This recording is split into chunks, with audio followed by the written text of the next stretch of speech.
In today's video, I'm going to teach you how to add transition in Veed.io.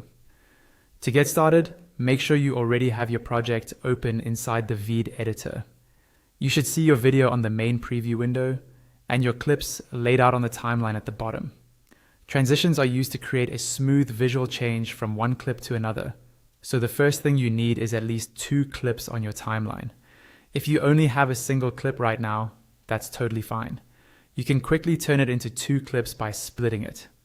To do that, move the playhead, which is the vertical line on your timeline, to the exact point where you want the first clip to end and the second clip to begin.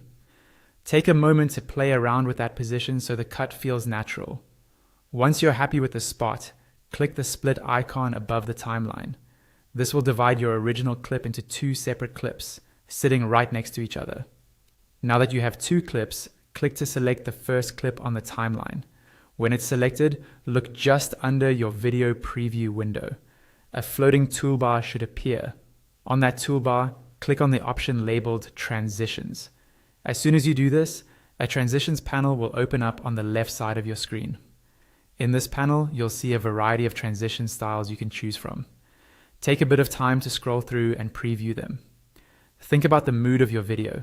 Some transitions are very subtle and professional, while others are more playful or dramatic. When you've found a transition you like, simply drag it from the panel and drop it right between the 2 clips on your timeline. You should see a small transition icon appear where the 2 clips meet, indicating that it has been applied. Next, let's preview the transition to make sure it looks the way you want. Move the playhead to a point just before the transition starts, then hit play. Watch how the first clip flows into the second. If the effect doesn't feel right, you can drag a different transition into the same spot to replace it, or adjust your clip timing slightly for a smoother result. And that's it.